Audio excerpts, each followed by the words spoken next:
Yali Madad, all friends online.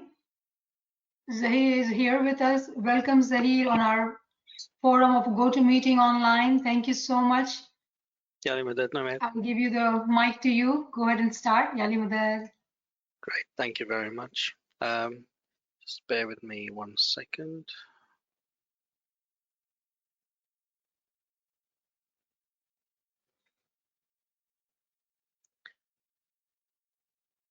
Yali Madad, everybody.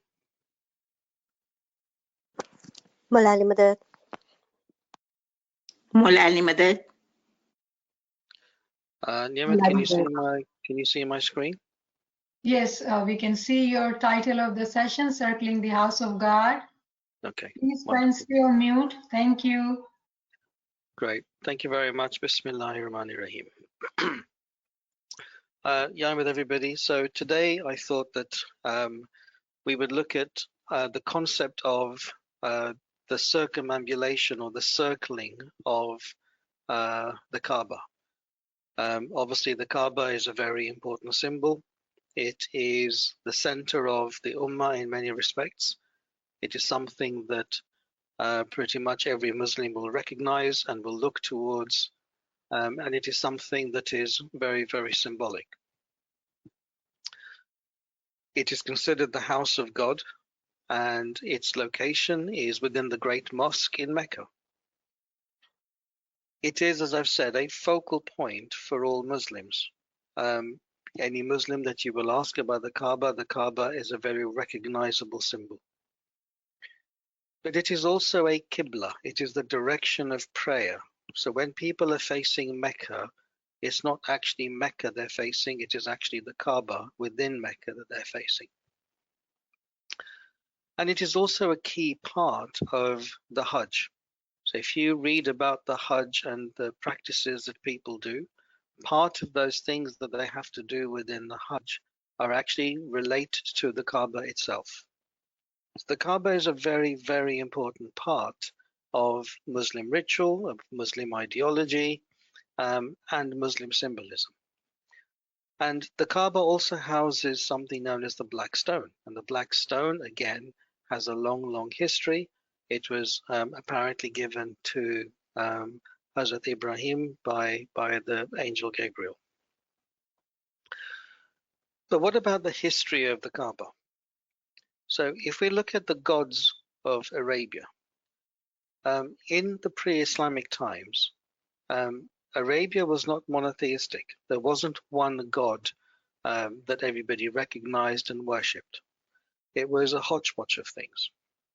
There were a mix of religions. You had Judaism, Christianity, you had paganism, you had all sorts of religions coming through. Why? Because it was a center of trading routes. Mecca was a very, very important trading route, and lots of people came through. And what gradually happened is, although in the time of Abraham this wasn't the case, gradually people started using the Kaaba as a stopover for them to do their worship. And every different religion would place their idol within the Kaaba. So the Kaaba became a house of idols. And in fact, it said that there was something like 360 idols. And one of the gods that they worshipped was actually called Allah. Now, Nimet, I hope this works, but please forgive me if it doesn't. Let's just hope that it does. Just want to see if this is a very, very short video. I'm just going to go to here. Can everybody hear that? We can see it, Zahir, but we still don't hear it. Okay. Yeah, I know how to do that on Zoom. I don't know how to do that in GoToMeeting. Okay, let's skip that. It's fine. That's a shame. But basically what that video shows you, in fact, I can talk through it. So fundamentally, in the pre-Arabian era, there were lots and lots of different religions. And, as I said, the worship of many gods was very, very common. That wasn't something that was unusual. And in fact, the Kaaba housed multiple gods. So this is very, very well documented historically. The kinds of idols they had, the names of the idols. So there was a lot of documentation around the different kinds of idols that were worshipped. And as I said, we should just in a second see the one that we will recognize the name of.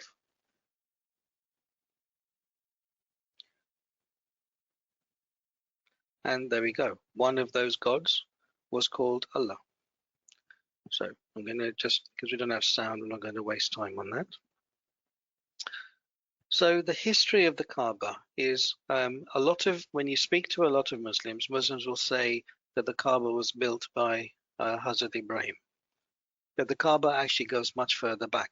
The history of the Kaaba begins with Hazrat Adam. And it was originally built by Hazrat Adam, and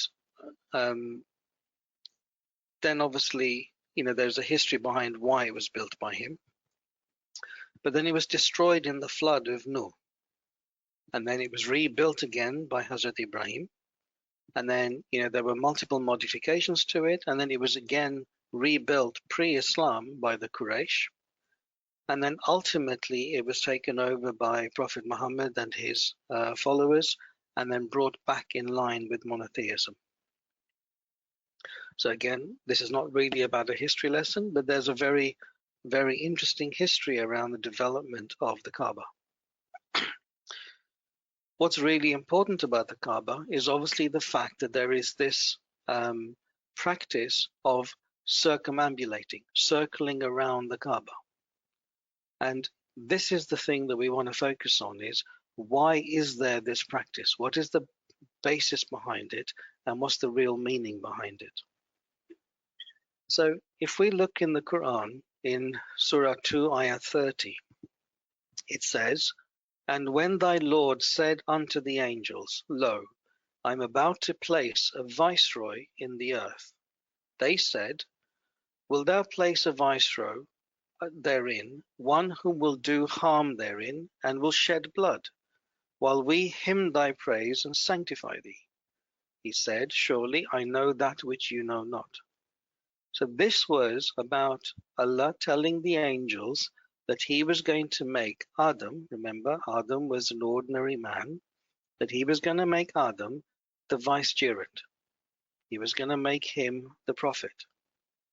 And obviously the angels initially put doubt on that, saying that, mankind is full of mischief. Mankind is not pure like the angels. So there's the story that the angels obviously protested. And what was the result of that? The result of that, it is said, that God then obviously made the angels realize their mistake. And in order for them to repent, they were asked to circumambulate what is known as Baytul Ma'mur. And you will see this reference to Baytul Ma'mur in the Quran, in Islamic writings. It is a very common term. And the Baytul Ma'mur is referred to as the house of God in the heavens. So we now have this first instance of circling of the Baytul Ma'mur, which is referred to as the reflection of the Kaaba in the heavens. And the purpose behind that circling was the repentance of the angels.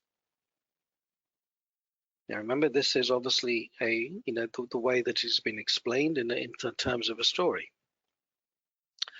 And then it says that God then told Adam to also then create a house in the earth, because there was a realization that people needed a means of forgiveness.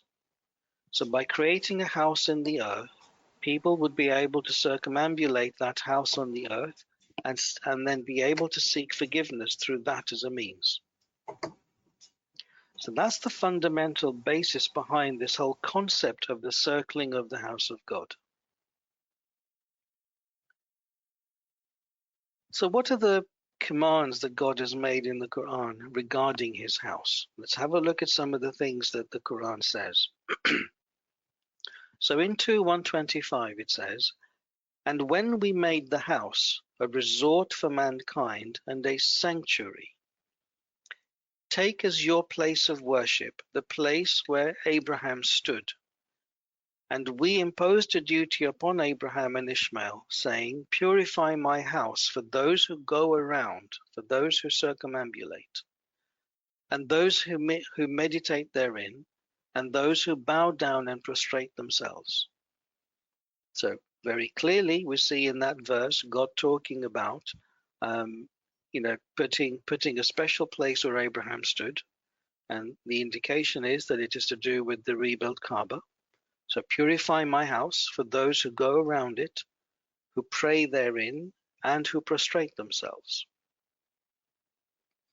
And then in 22:26, and remember when we prepared for Abraham the place of the holy house, saying, Ascribe thou no thing as a partner unto me, and purify my house for those who make the round, and those who stand, and those who bow and make prostration. Again, very, very similar in that this is a special house and purified for those who go around, who pray, and who prostrate.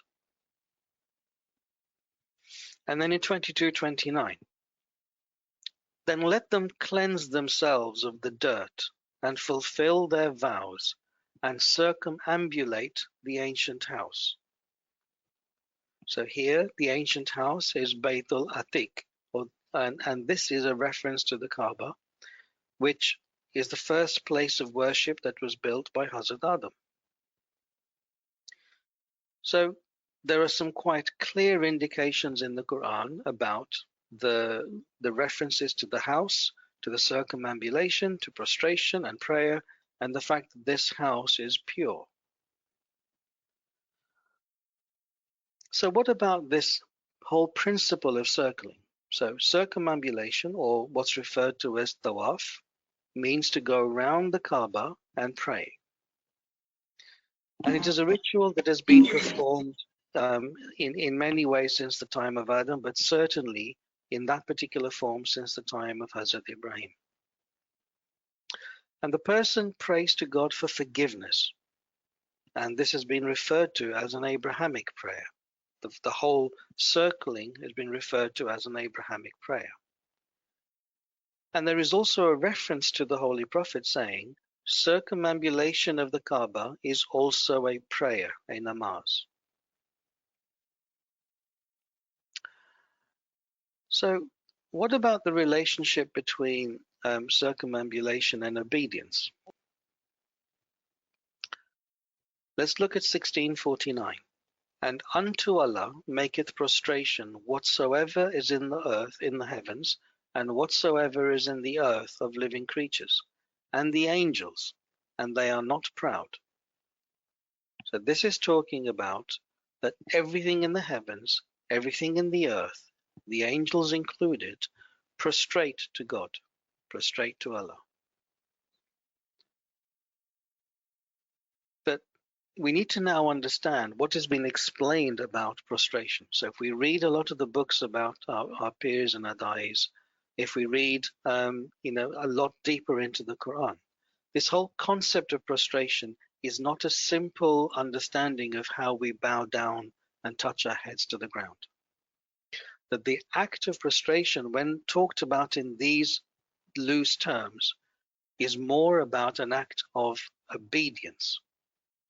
And what our peers have explained in books like Wajidin and so forth, is this whole act of obedience through prostration is actually in the form of circumambulation. Why? Because if we look in the entire universe, if we look at everything that we do, what is the most fundamental form of obedience? The most fundamental form of obedience is the laws of nature. Because the laws of nature are created according to our belief by God. If we look at the universe, if we look at the solar system, if we look at the galaxies, if we look inside the atom, everything is in a circular motion. Everything is circumambulating. Everything is moving around according to the laws of nature in a circle. The cycle of water, our blood system, our whole living and dying cycle. Everything is rotating in a circle as a means of obedience to the laws of God. But what about this concept of the Quran as the Qibla, the direction where people turn for prayer? So let's look at 2:144. We have seen the turning of thy face to heaven, and now verily we shall make thee turn toward a Qibla which is dear to thee. So turn thy face toward the inviolable place of worship. And wheresoever ye may be, turn your faces toward it. Those who have received the scripture know that this is the truth from their Lord, and Allah is not unaware of what they do. So this is the reference that most Muslims will use to refer us back to this whole concept of wherever I am, whenever I pray, I need to turn towards the Qibla. And the Qibla is the house of God, and that is the Kabbah.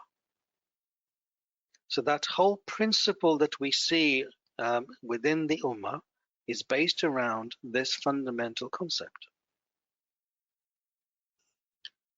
But now let's start examining a lot of what we've just seen from a more analytical perspective. We've understood the history, we've understood the way that it's currently practiced within the Ummah. But as we well know, the Ismaili point of view is quite different. But we've just seen verses there that are very, very apparently clear in what they say. So why are we not following the same principles?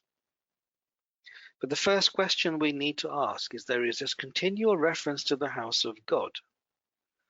But does God need a house? The first logical thing that we find is that if the house of God was that much of a necessity, the Kabbah, as the apparent house of God, did not exist before the time of Adam. God is eternal. God existed before that time. So where was the reference to the house of God prior to Adam being asked to create it? So immediately we have a question mark around the necessity of the Kabbah as the house of God. The other logical thing that we have to ask ourselves is, it's fine to have a representative house of God.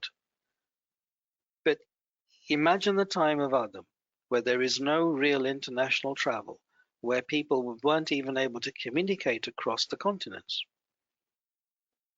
Is having a single house in a single place of the globe actually viable for the entire human population when the ability to travel to that house of God did not exist?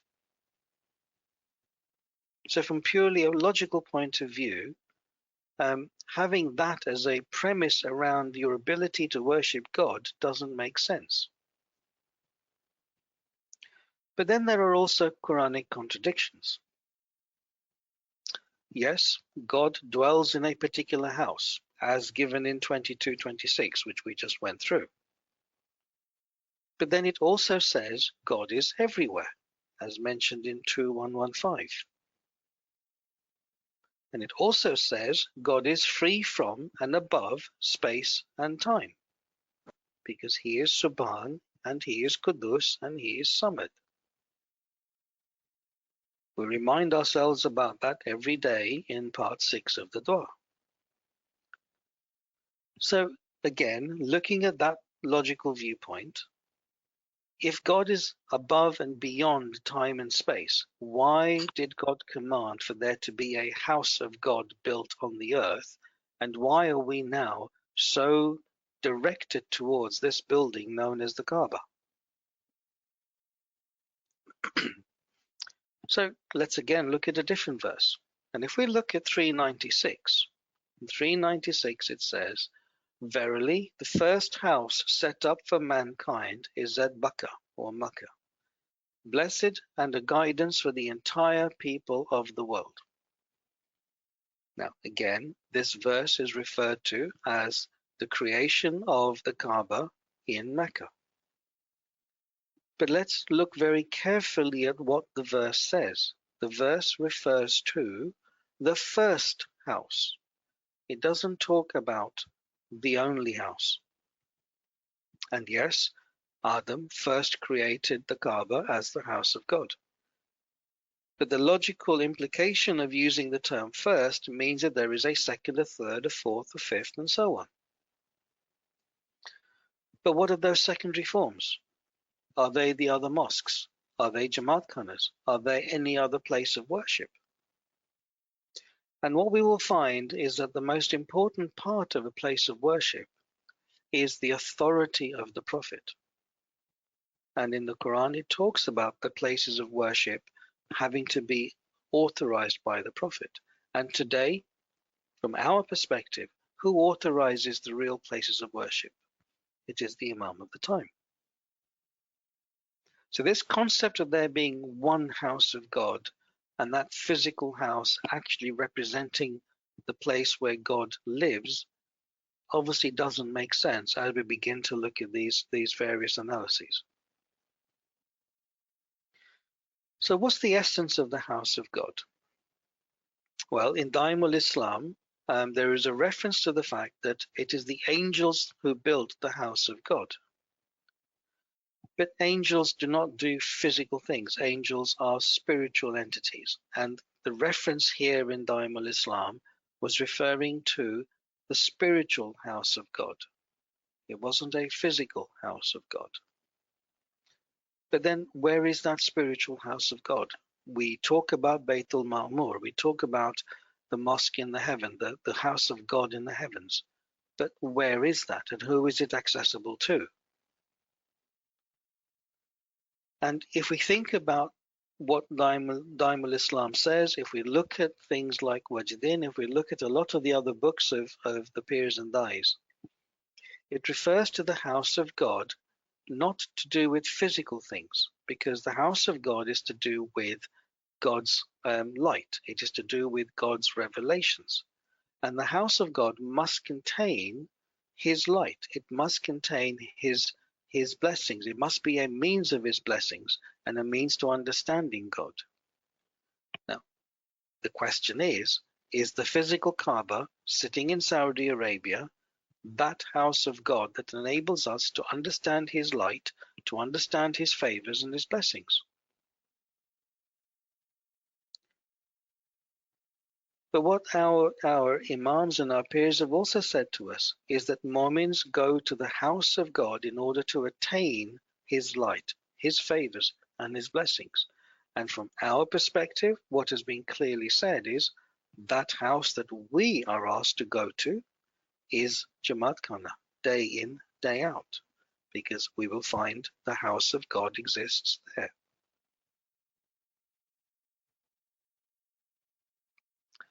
So, having gone through all this, we then have to now start questioning is, what does the Kaaba actually represent? Because we've already shown that it can't, based on just what the Quran itself says, it cannot be the place where God rests, and it cannot be the place that we all have to visit in order to gain the benefits of worshipping God. So we now have to understand this whole principle of duality, and this is where most of our peers and Dais have focused their efforts. It is the explanation of this concept of what they refer to as misal and mamsul.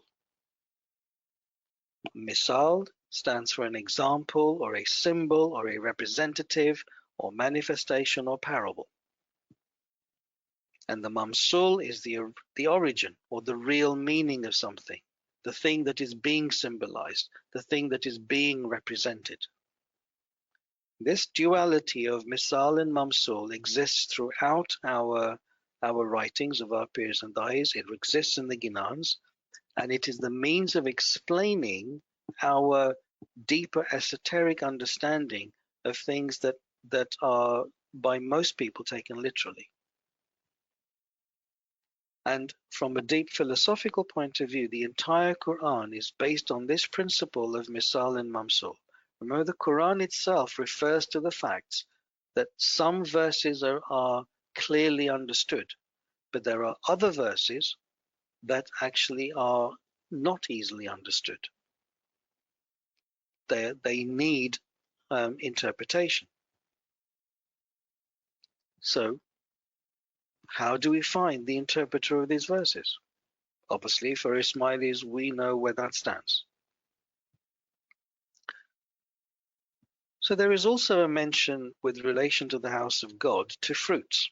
If we look at Surah 37, it says, Our Lord, verily I have settled of my offspring in a valley, without cultivation, near your sacred house, in order, our Lord, that they may establish prayer. Therefore, make the hearts of some people yearn towards them, and provide them with fruits, so that they may be grateful. In 28:57, have we not established for them a safe sanctuary, to which are brought fruits of everything as a sustenance from us? So the concept here is the fact that when people normally read this verse, when they refer to the safe sanctuary, it is referring to the Kabbah. It is referring to the house of God. And that the fruits of everything, the benefits of everything, is available to people who go to the Kabbah and circumambulate and prostrate. But our peers have pointed out in their analysis is the fruits of everything, i.e. the essence of everything, doesn't exist in the physical world. This physical world cannot contain the essence of everything. So then how do we understand the essence of everything? The essence of everything is a reference to spiritual representation of everything. What do we mean by that? It is actually the fundamental concept that Ismailism relates to, which is about manifestation and monoreality. This whole concept not just of one God, but of one being. This whole principle that the entire universe is a manifestation of that one single soul of God. And if you want to know more, please read the memoirs of Sultan Muhammad Shah, because he is the one who explains that concept of monoreality beautifully. So the fruits of everything being contained is a reference to, from our perspective, the entirety of the entire universe, the entirety of the universe being contained in something. And that relates to monoreality. But that relates to, if we look in 36:12, 36:12 says the same thing. وَكُلَّ شَيْءٍ نَسَيْنَاهُ فِي إِمَامٍ مُبِينٍ. And we have put the essence of everything in the manifest Imam. So on the one hand, we had Ibrahim talking about the fruits of everything coming to that place of worship. And on the other hand, we have 36:12 saying that the essence of everything exists in the Imam. So we then have to take that next step and again refer to the writings of our great sages, where they talk about this difference between the two ways of understanding the house of God.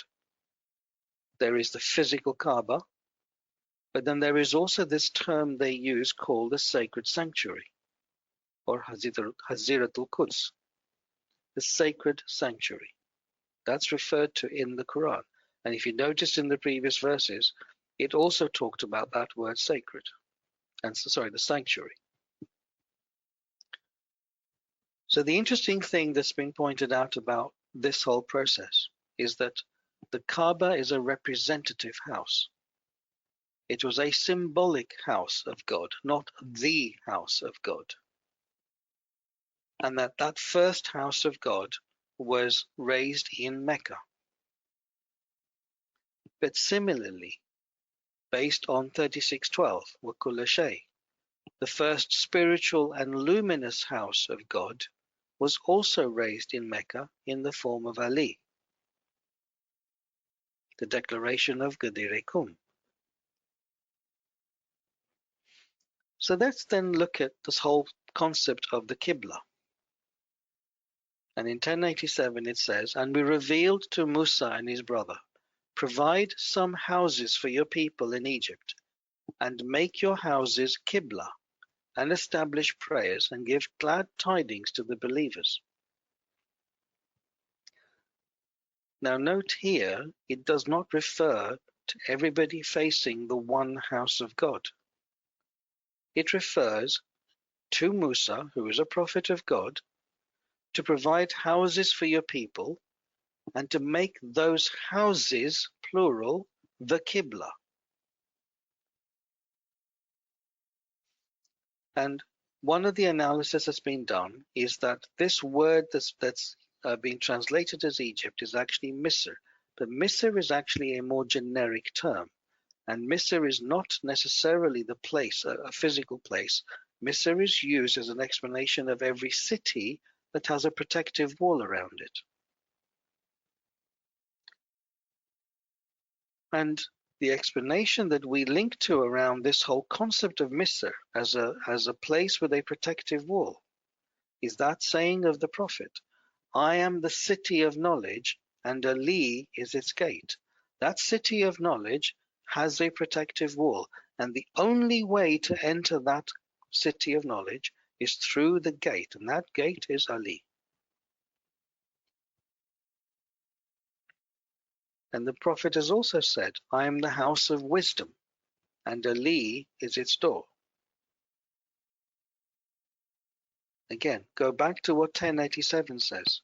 It talks about making houses for people and to make those houses the Qibla, the house of God. It doesn't talk about one house of God. But then it talks about the glad tidings as part of that Qibla. But then our peers and Dais take it one step further.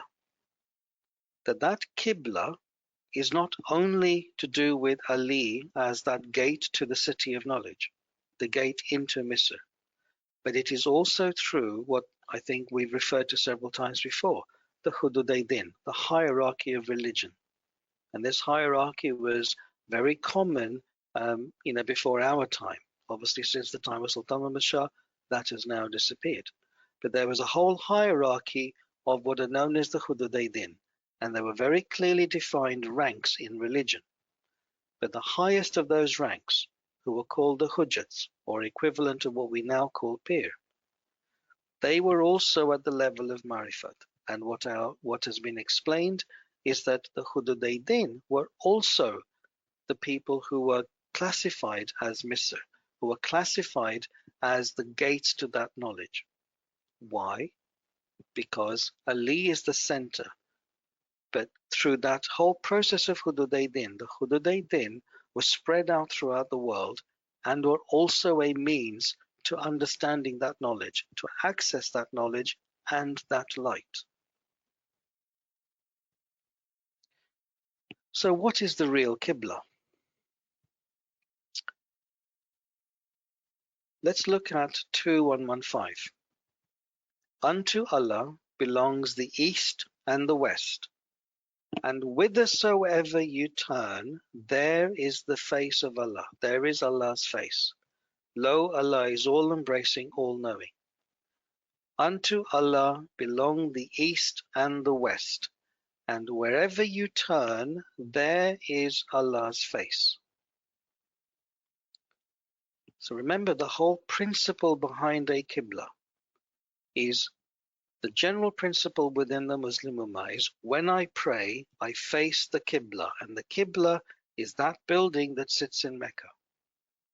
But look at the contradiction. The contradiction is here in 2115. Wherever you turn, you will be facing Allah. Why do I need to face towards a building on the other side of my world when this verse tells me wherever I face, there is God?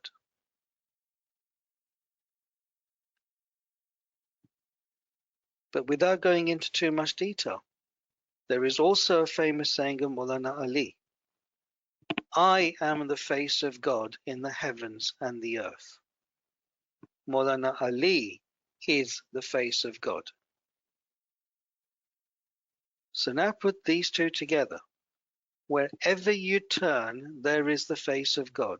Wherever you turn, there is Ali. Or look at it the other way. Whenever you turn to Ali, there is the face of God. So from that perspective, the real Qibla is turning to the Imam, not in a physical sense, but in a sense here. When we remember the Imam, when we face the Imam internally, when we pray to the Imam, it is good doing what is in 2115. Wherever you turn, there is the face of Allah. And I found a really interesting antidote about explaining this whole concept. And it's explained as that the Qibla of Sharia is the Kabbah, but the Qibla of Tariqah is the Pir or the Murshid, and the Qibla of Hakikat is the Prophet or the Imam, and the Qibla of Marifat is the light of God itself.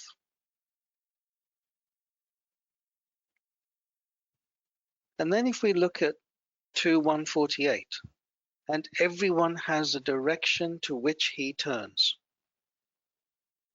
Everyone has a direction to which he turns. It doesn't say everybody faces to one place, which is the Kaaba. It talks about everybody having their own direction. And you mix that again with the things in 2115 and Maulana Ali saying. This is about the Qibla not being a physical direction. It is a spiritual direction. It is about a connection with the understanding of Allah's face. So let's then look at what kinds of circles we've got. We've talked about the circumambulation of the Kaaba. But is the circling of the house of God the only reference we have? So let's look at 2133. And he it is who created the night and the day and the sun and the moon. They float, each in an orbit, in a circle. It is not for the sun to overtake the moon, nor does the night outstrip the day. They float, each in an orbit. They go round in a circle. There is not a thing which does not glorify him. Now, that doesn't sound like a circle. How does that relate to what the other two say? And then we have everything prostrates to him. And the explanation that has been given in some of the works of our great sages is that the whole principle of this rotation, of prostration, of circumambulation, as we said a few slides back, is in the form of obedience. Everything, it talks about everything prostrates to him, not human beings. Everything prostrates. How does a tree prostrate to God? How does an atom prostrate to God? How does the ocean prostrate to God? Look at 1744. There is not a thing which does not glorify him. Doesn't talk about human beings. There is not a thing that does not glorify him. All of this comes down to obedience in the form of circumambulation, in terms of rotation, in terms of cyclical motion. Wherever we look, whatever we see, the whole of our universe, the whole of our being is in a circular motion. However we look at it, there is a constant motion that is actually in the form of obedience. Obedience of what? Obedience of the laws of God.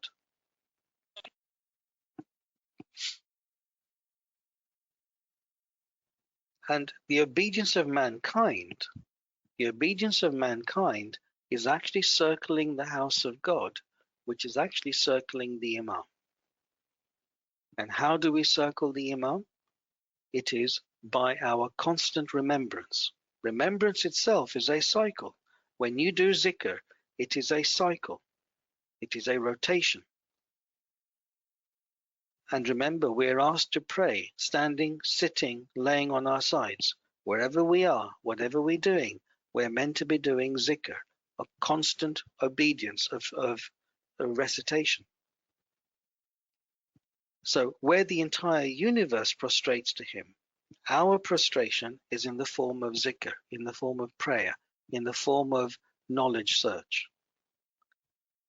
And our direct connection of that is with the Imam of the time. So then let's look at the principle of the house of light. And it says, in houses which God has permitted to be exalted and his name to be remembered, he is hallowed therein in the morning and evening. And this is not talking about one house. This is talking about multiple houses. So again, when we refer to God's name being exalted in the house, God's name being remembered in the house, and it is in that house that the light is lit. It's not referring to one house, so it's not referring to the Kabbah. So in one sense, this is any house of worship, and for us, it is any Jamaat Khana. But we then have to ask the question, which houses actually exalt God? Which houses are the true places where the name of God is exalted? The true houses where the name of God is exalted is the prophets and the imams and those hudud of the higher ranks. But which light are we talking about? So remember again, in the memoirs of Sultan Ahmad Shah and in the Jubilees, Imam has referred to 2435. And there are in the Tajiki and the Badakhshan Jamaats, there is the concept of Chirag Roshan. Chirag Roshan relates directly to this verse and the celebration of the light. And it's worth focusing just a little bit on this verse. Allah is the light of the heavens and the earth.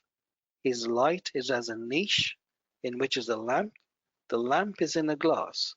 The glass is as though it were a glittering star. It is lit from a blessed tree, an olive neither of the east nor of the west, the oil of which would well nigh give light, though no fire touched it. Light upon light. Allah guides to his light whom he pleases, and Allah strikes parables for men, and Allah all things does know. And Imam himself has said, do not read this verse literally, that this is a very, very esoteric verse, and it has a very deep explanation within our philosophy.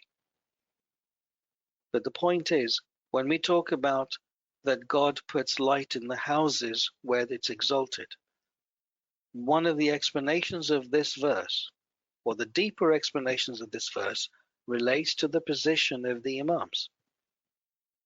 That the Imams are the lamp in which that light shines. Because the Imam is the manifestation of God. They are the manifestation of that light. It is through them that the light of God is exalted. So when we talk about the house of light, from our deeper perspective, it is again the Imam. And it is through the guidance and the teaching of the prophets and the Imams that Mu'mins can then get their divine light. It is not by traveling to a physical house in another country that we attain that light. It is through the teachings and guidance of the holder of that light, the manifest Imam, or the Prophet in his time, that the believers can gain that light. Now the Kaaba, as we've said, is a symbol. It is the misal. And the Imam, as we've now been through, is the mamsul. The Kaaba is symbolic of the position of the Imam as the holder of that light. And look at this sacred tradition. God saying, I am not contained by the heaven or by the earth. I am contained only by the heart of a mu'min. I am not contained by the heaven or the earth. I am contained only by the heart of a mu'min. And the logical conclusion of that is the Kaaba cannot hold God either. The whole purpose of a house is for somebody to live in it. A house is somewhere where we are sitting. We are contained within that house. But clearly, with this tradition, it says, nothing can contain God except the heart of a mu'min.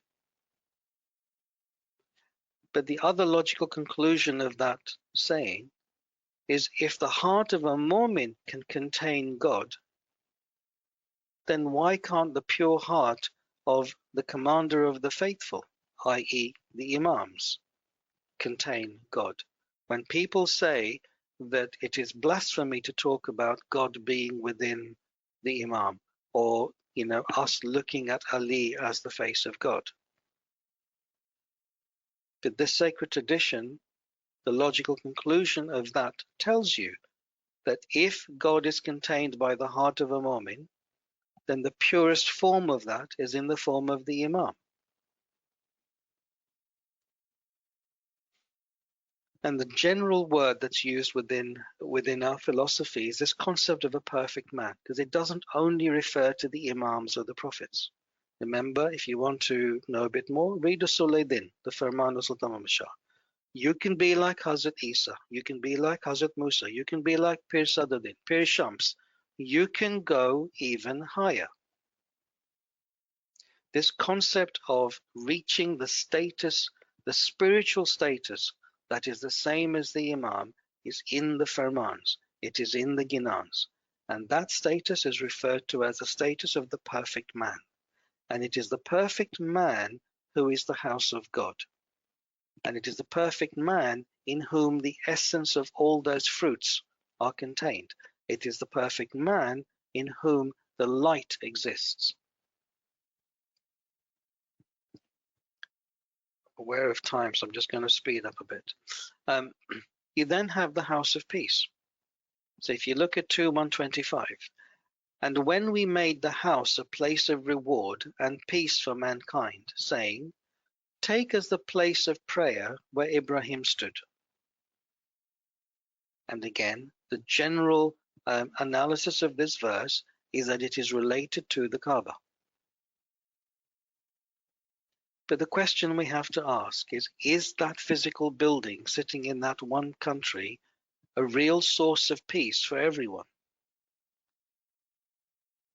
We know it is not a physical source of peace for everyone. What does it mean by where Ibrahim stood? Is it referring to the fact that Ibrahim stood at a particular place where the physical Kaaba was built? Remember that whole concept of Misal and Mamsul. The reference to where Ibrahim stood is actually best explained by the hadith that refers to the Prophet saying to the people, turn the truth with Ali. The Prophet did not say, make Ali turn with the truth. The Prophet said, make the truth turn with Ali. Every Prophet, every Imam is in the same position. By Ibrahim stood, it means whatever Ibrahim did, whatever Ibrahim said was the truth. And if you followed whatever Hazrat Ibrahim said, that is the source of peace. It wasn't about standing at a physical location. It is about standing in terms of him as the source of truth. And again, careful analysis is it talks about reward and then peace. And that is actually referring to first going through spiritual progress.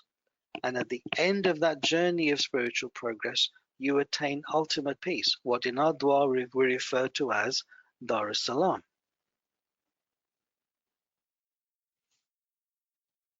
So again, looking at that whole concept of how we deeper our understanding.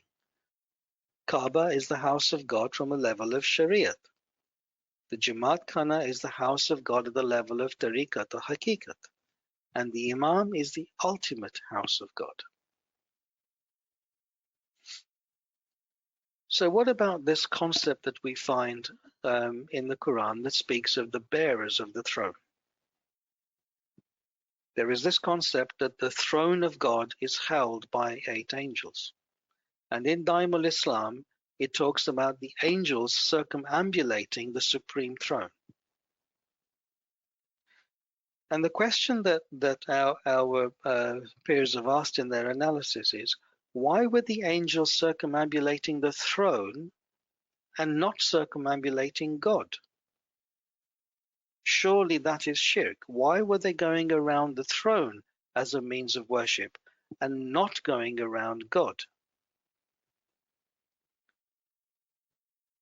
But what they've then explained is that from our philosophy, it is the pure imams who are the bearers of the throne. And the absolute light that they have within them is the divine throne.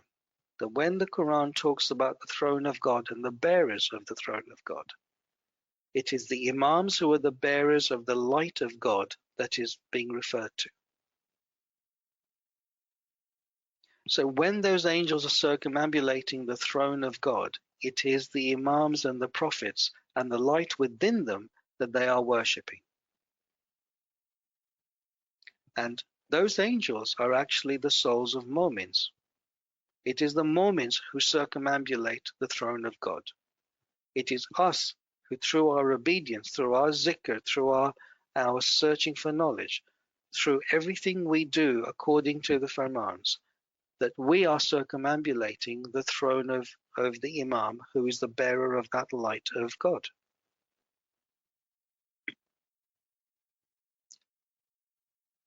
And Maulana Ali has said, I am he who is the bearer of the divine throne with the righteous ones of my children.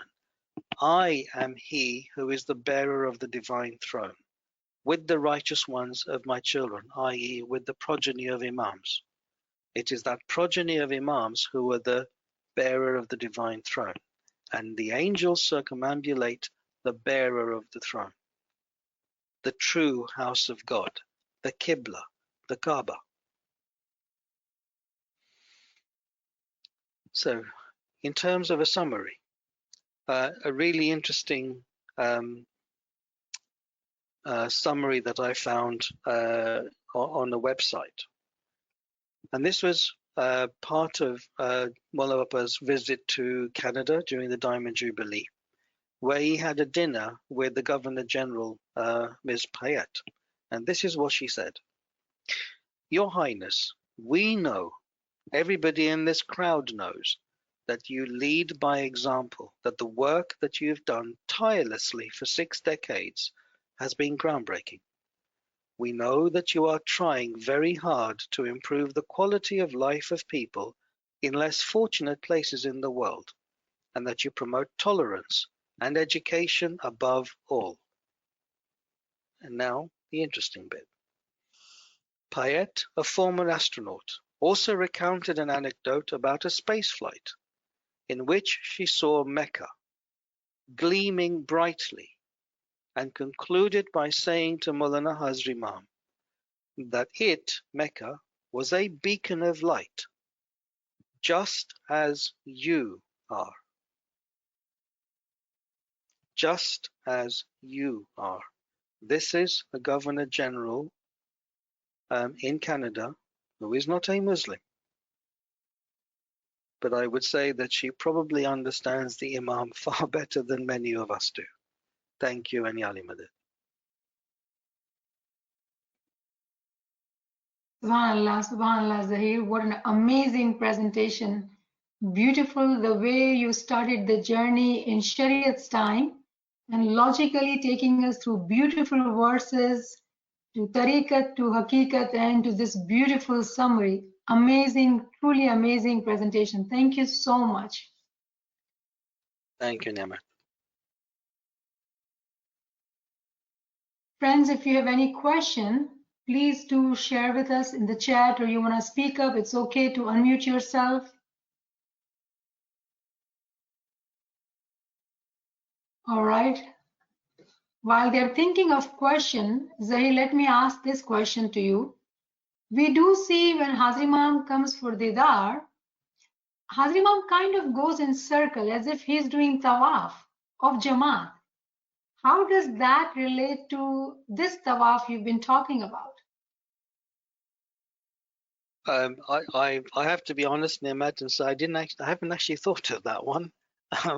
That's a very interesting point. But obviously that would be in reverse to what we would normally expect, which is that we would normally have to do tawaf of the Imam. But obviously that isn't possible because of the logistics. But yes, that's a very interesting point, and maybe I should ask a few people about their thoughts on that and come back to you. But I don't have an answer, I'm afraid. All right, thank you. Shukr, alhamdulillah. Any friends have any question? All right, let me ask another one then. So what would you recommend? Because in Jamaat, people sometimes do ask that should we go for,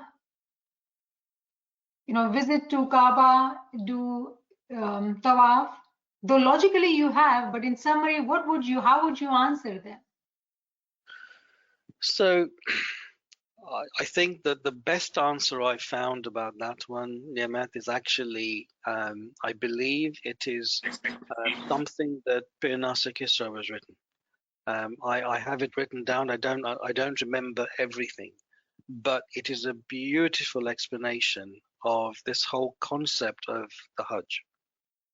And in summary, what the Pir says is, yes, it's fine to do the Hajj. It's fine to go and, make this journey and do what you want to do. But actually, if you read the book, his book called Wajidin, he explains a lot of the ta'wil of the Sharia that we have. So remember, Sharia is at a time when our deeper understandings hadn't developed. And gradually over time, the Pirs and the AZIZ have explained a lot of the deeper philosophies.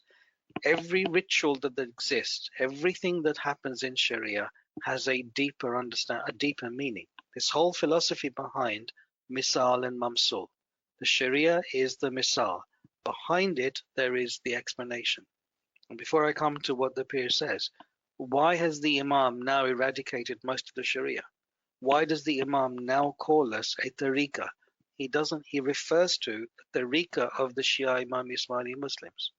It is because we have to realize there is an evolution in understanding, and with that evolution in understanding comes an evolution of practices, and the practices should then reflect the deeper understanding. So what the Pir explains in his analysis of the Hajj is every single act. So there are several things you do during the Hajj. You're circling the Kabbah, you're throwing the stones at the thing, you're running between Safa and Marwa, you are drinking the water of Zamzam. There are lots and lots and lots of things. And he's explained the ta'wil behind each of those. And the ta'wil behind each of those are all to do with our own personal progress. And in this sort of poetic form that the Pir actually talks about, and I wish I had it with me, that the Pir talks about, before you go to visit and you throw the stones, have you thrown the stones against your own carnal soul? Before you go and visit and drink the water of Zamzam, have you actually drunk, I can't remember the meaning, but I'm going to make it up. Have you drunk the water of knowledge from the Imam? And he asks that question every time. He goes through every single act that's performed in Hajj. And he talks about, have you first dealt with it within yourself? Have you actually accomplished those things with their deeper meaning? If you've done all those and you've succeeded, by all means, go and do the Hajj. And whenever I read that, it was absolutely beautiful. I will try and find it and send a copy to you, Nimet, so you can share it. Sure, that'll be great. Any friends would like to unmute if you have any questions? Hi, Yali Mother. This is Zahir Gulnar from Toronto. I was thinking of that exact same poem when you were talking about Nasir Khusro and whilst you were doing your whole presentation. And it's on page 194 and 195 on Ruby of Badakhshan, and I have it right in front of me. I can't send a picture, though, on the chat. I Would it, sent it out. Nimet, would it be okay if she read it out? Because I think it's Yeah, really sure. appropriate. Yeah, And it turns out. also, I did send it out on Eid al-Adha, but I will, okay, I can read it. Let me just go to see.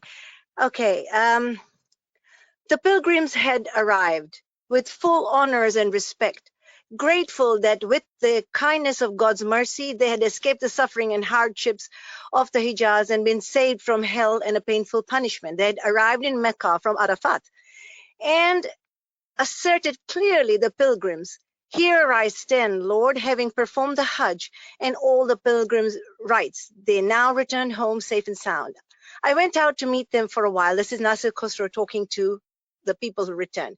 But perhaps I overstepped my bounds. Among the travelers in the caravan was a dear friend of mine, gracious and sincere. I asked him, "Tell me how you managed it to make the frightening and difficult journey. For until you returned, my thoughts have ever been with you, and I have had no companion but sorrow. I am delighted at your completion of the Hajj. There is no one like you in the whole land. Please tell me how you venerated the venerable sanctuary itself.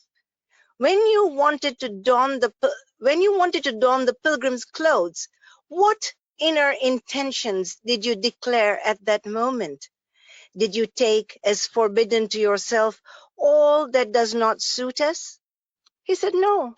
I said to him, "Did you say, 'Here I stand, Lord,' with full understanding and reverence? Did you hear the call of God and then, like Moses, did you answer it?" He said, "No." I said to him, "When you were standing at Arafat and close to God, did you become a knower of God and a denier of self? Did the breeze of knowledge reach you?" He said, "No." I said to him, "When you sacrificed a sheep for the good of prisoners and orphans, did you feel yourself within it first and then see it equal to the killing of your carnal soul?" He said, "No." I said to him, "When you walked in the sacred mosque, just like the Ahle Kaf and Rakim," I'm just going to see if I can get to the next page. Where is this? Okay, come on. Sorry. Just a minute. I am sorry. Okay, just a minute. Sorry about that. Oh God. Okay, come on, come on. I'm sorry, this phone of mine is charging and it suddenly Hajj. Come on, please. It's all right, Gulnar. You did a beautiful job, and I think we did get the gist of it. And you've given us the reference too. So those who are interested, they can surely go to the book. And it was page 119 to 120, correct? 194 and Oh. 195. Yes, 194 and 195. Thank you so much, Gulnar, for being ready and reading us that beautiful poem. Wonderful. Thank you so much. And You're that welcome. throws more light what Zahir was talking about. Yes, it was a beautiful poem. Anybody else? Any question? Yeah, what about if somebody doesn't have Wajuddin?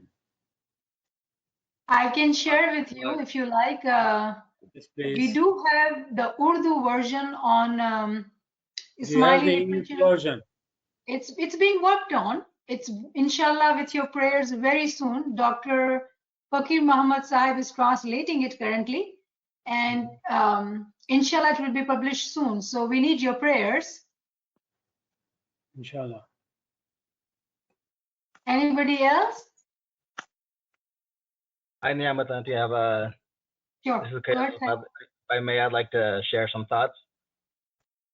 So, unfortunately, I missed some of the presentation, but from what I can understand, I'm sure there were some quotations that must have been recited about the Imam as the reality, the Hakika, or the living Kaaba. There must have been some quotations. And of course, this is something we find often in Shia sources. And if I may, I'd like to just refer to a couple if I have a chance. In the 12er, it's actually a 12er source, which is the Bihar al-Anwar where it's representative of a general Shia idea that the Imam is the living Kaaba.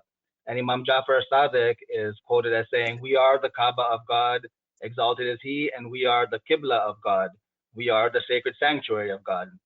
And likewise, we find this, of course, in Ismaili sources. Muhyiddin Shirazi, who also says, "Come, I will show you that which is truly the house of God, not what you imagine to be the house of God." And there are other, similar quotations where Nasiruddin Tusi, in his Paradise of Submission, speaks of the journey to the house of the Kaaba. According to the Tanzil, it signifies the quest for the Imam. And to reach the house of the Kaaba, according to Tawil, is the recognition of the Imam. Now, these sources we have in our Ismaili, books have been published, but I think what's interesting to know that this is not just a Shia or an Ismaili idea of this idea of the living house of God being represented in human form. But in fact, in the Masnavi of Rumi, which of course Ismailis love to quote, we love Rumi's Masnavi, there's actually a story told where Rumi talks about, it's actually related by Shams Tabriz, where the Sufi Bayezid Bistami relates a story that when he was going for the Hajj, he wanted to find the Khidr of his time. And in this story, he actually finds, I'm going to locate it here, but he finds an old man who he understood to be the Khidr of his time. And this is in Sufi sources, it's published in the Masnavi. And what he says is that Bayezid on his journey sought to find someone who was the Khidr of his time. He found an old man with a stature like the new moon. And in him he saw majesty and speech of holy men. He goes on to talk about that old man, and this is according to Rumi, told Bayezid Bistami to make a circuit around me 7 times, and that you should think of this to be better than the circumambulation of the Kaaba in the pilgrimage. Although the Kaaba is the house of his religious service, my form too, in which I was created, is the house of his innermost consciousness. Never since God made the Kaaba has he gone into it, and none but the living God has ever gone into this house of mine. When you have seen me, you have seen God. You circled around the Kaaba of sincerity. To serve me is to obey and glorify God. Beware, thou think not that God is separate from me. Open your eyes well and look on me, that you may behold the light of God in man. So here we have this story in the Masnavi where the Kaaba, Bayezid Bistami is in search of the Kaaba, or on the way to the Kaaba, looking for the true Khidr of the time. And this Khidr of the time is saying that he is the living Kaaba, and you should actually serve me and circumambulate, do tawaf around me. So I find this to be very interesting that we have, it's not just an Ismaili idea, because sometimes I fear that some people might think that we're taking an opportunity, right? That we want the Imam to seem as if he's the living Kaaba. Why everything is related, we see in these Islamic sources, in Sharia, we want to relate to the Imam. But we have to remember it's not just there. I think in general, when you have this esoteric principles, you'll find that in Rumi as well. And that gives a good, I think it's good knowledge for an Ismaili to have that. It's not specific just to the Ismaili tradition, but you'll find commonalities amongst other Sufi tariqa as well. Sorry for taking time. I just wanted to share that source. It was That's a wonderful. wonderful Thanks, sharing. Dale. Wow. It was wonderful, right, Zahir? Beautiful. I wish I had some of those in the presentation. Why don't you share it with us, Kayal? So you can post it on the group, and I'll share with Zahir too. It was a wonderful reference, by the way. Actually, yeah, there's an article. I'll share the link. It's actually on Ismaili Gnosis. There's a whole article on the esoteric meaning of the Hajj. I don't think that reference to the Rumi story is there. I'm not sure. I'll have to check. But there's an article written on the esoterics of the Hajj from the Ismaili perspective. Okay. Thank you so much. All right. Do we have anybody else? Any question? Any comment? Yeah, Yali Madad. Zahir, I totally enjoyed your lecture, and just something that comes to mind is Maula Ali is the only individual who was born in Khana Kaaba. And I suppose when it was time for Bibi Maryam to give birth to Hazrat Isa, she was asked to leave Kaaba. So any thoughts around this? If you can explain more about why. I mean, it's pretty obvious that Maula Ali was the only individual who was given this privilege. But what could be the esoteric meaning behind it? Thank you. Yeah, I actually, again, I don't like second guessing answers. I don't actually know the specific. Obviously, the reference to Maulana Ali, has some obvious connotations. In terms of what you said about Hazrat Maryam, I'm not aware of the link between that, but I'll certainly try and find out, and then I can send a message to Niamat, and then she can share accordingly. Zahir, it was in Khaneka. She was not in Kaaba. She was in Khaneka actually. So it's a different. So it's just a prayer place instead of Kaaba itself. But Maula Ali was literally in physical Kaaba.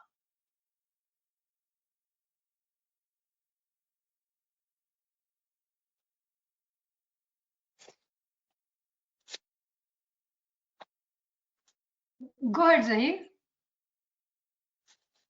So yeah, no, that's why I couldn't. I didn't know there was a reference to Hazrat Maryam in. Did you hear me then, Niamat? Yeah, I can. But what do you think about Maula Ali being the Asas Imam? So yeah, I mean, Maulana Ali's thing, obviously, again, I can only give sort of my personal thoughts because I've not read specifics around that. But obviously, in terms of the reference of what Kayal just read out, that from the esoteric perspective, that physical house of God, is symbolic. It is a misal, but the real house of God, obviously, is the not just the imams, the physical house of God. Again, according to the verses we went through, it is the prophets of their times and it is the imams in their times. So whether we're talking about the prophets or the imams or the Hududaydin, they are the living houses of God where the true circumambulation, the true light resides. So all the blessings that have been referred to around the Kaaba obviously relate to the Imam, and the reference to Maulana Ali there is obviously the Misal versus the Mamsul. Subhanallah, Subhanallah. So I hope, SK, you got your answer. Anyone else? Yali Madad. Imam Sultan Muhammad Shah said once that you come to Khane is equivalent to you going to Hajj. So, so why take all this trouble going over there and do all this when Imam of the times at that time said that you go to Khane and you're actually doing Hajj there. So yes, I think that's an important point, and obviously, again, we pointed out within those presentations that there were several references to multiple houses of God, not just the one house of God, and that that one house is the first and representative, but the authority of the Imam can make anywhere the house of God. But I think in the future, and unfortunately COVID has actually shown this, is it's interesting to note that several years ago the Imam started pointing us to the fact that yes, life is getting busier. You may not be able to make it to Jamaat Khana, but take a tasbih and recite the name of Ali, of Muhammad, wherever you are. Do your remembrance, do your tasbihs. And at the time, we were all very regular. Well, people who were going to Jamaat Khana, very regular in Jamaat Khana. We would always look forward to going to Jamaat Khana. And I think the whole COVID experience has shown us that yes, as much as Jamaat Khana is the house of God, actually for all of us, that also is symbolic. That the real house of God exists right here. Is that if we truly, do our tasbihs, we truly do our zikrs, we say our dua, and we look inward, then, yes, if we can make it to Jamaat Khana, great. But if we can't, it's still all here.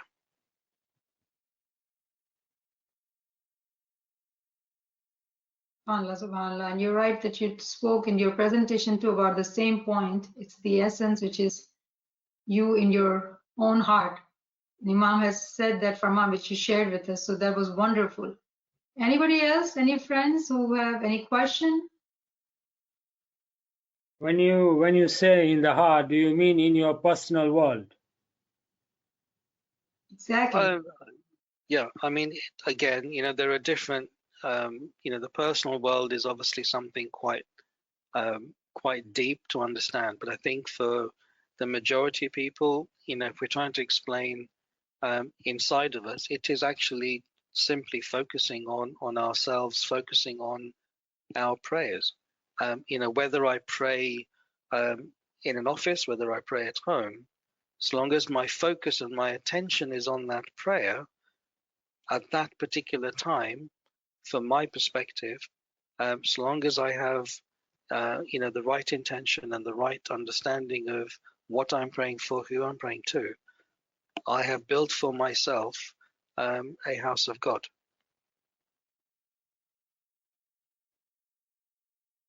Subhanallah, subhanallah.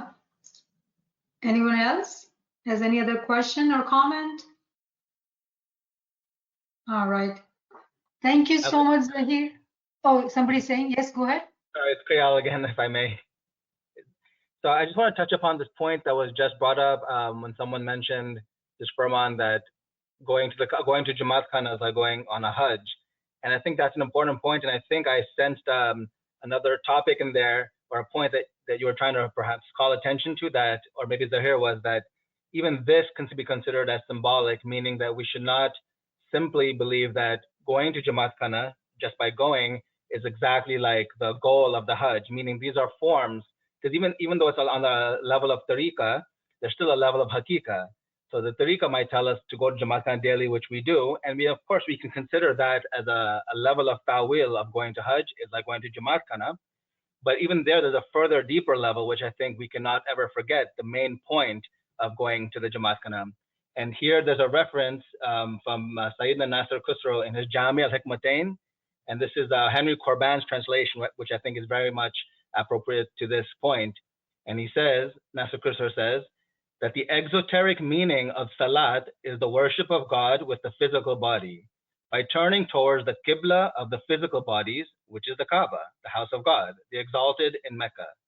And the esoteric meaning, the ta'wil of the salat, is the worship of God with the rational soul, by seeking the inner knowledge of the book in the Shariat, by turning towards the qibla of spirits, who is the living house of God, that house in whom the divine knowledge dwells. And that is the true Imam, may peace be upon him.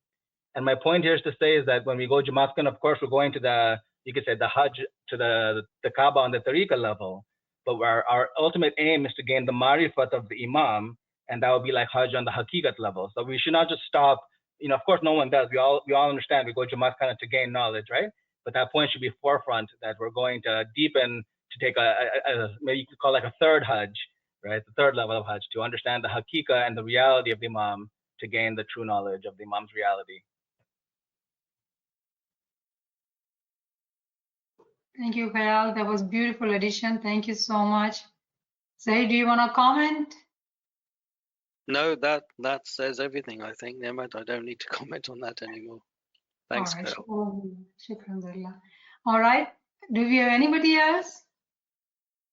Okay. Thank you so much, Zahir. It was wonderful. It is always amazing to have you on our panel here on our forum. Thank you so much for giving your time. We look forward to having you again. Thank you, friends, for joining this afternoon. Yali Madad, Yali Madad. Thank you, Yani Madad.